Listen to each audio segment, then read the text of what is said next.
The workday had barely begun, and Doc Stoltzfus was already running behind schedule. Levi Yutzi, an Amish farmer, had been waiting for her at the office, his hand wrapped in a blood-soaked towel. Half of one finger had been nearly severed while chopping wood. As Doc gathered clean bandages to wrap Levi's hand so she could get him to the hospital for reattachment, he asked her how much the surgery might cost him. "Doesn't matter," she said firmly. "You need your finger." Levi's big body spilled over the edges of the exam table. "But how much do you figure?" he said, peering at his hand while Doc bandaged it. "Might be best to just cut off the rest of it. You could do that right here, couldn't you?"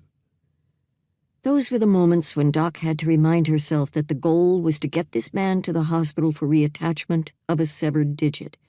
She had to handle this in a way that made sense to this Amish farmer, even if it made no sense to her.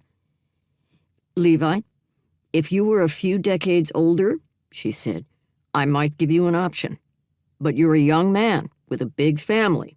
You need your hands in working order to farm well." Levi seemed unconvinced. "Besser einen Finger, als die ganze Hand verloren." Better a finger than the whole hand. "Besser 10 Finger." Doc sighed.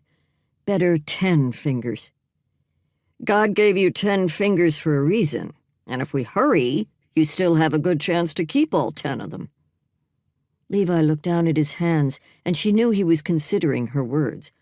Slowly, his long beard wiggled up, then down. A nod. Still, Doc had insisted on driving him to the hospital's emergency room just to be sure he got there and stayed there. And as soon as she had a moment to spare today, she would march over to the Benton Dent to complain vigorously to her brother David, the bishop, about Levi's flawed logic. Doc complained to David quite a lot about the people in his church. Imagine putting a price tag on a finger. They were her people, too, David would quietly remind her. So right. For all the frustrations she had with the plain people, she also loved and admired them. They were her people, too. Doc had been raised Amish, though she hadn't gone through baptism like her brothers David and Simon had. There was a deep hunger inside her for higher education, a longing to become a doctor. That desire won out over conforming to her family's expectations, though it came with a price. Losing her family. She'd gone through medical school, become a doctor, and in an unexpected turnabout, ended up back among the Amish.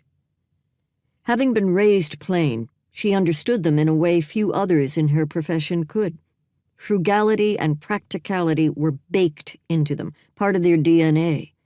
Yet while she understood it, reluctance, like Levi Yutzi's, to take advantage of what modern medicine had to offer simply out of penny pinching, well, those moments could try her patience. Doc stayed with Levi in the ER's waiting room until he was admitted and taken in to be examined. Glancing at her watch, she weighed the cost of adding one more unexpected errand into the morning's time-crunched schedule. Annie Fisher, Doc's office assistant, had just called to tell her the lab results from B. Bennett's recent biopsy. If Doc took a shortcut through the back roads, she would drive right past B's. House calls beat a phone call or video call every time. Most doctors would disagree, but Doc thought a house call even beat an office visit. Especially with this kind of news.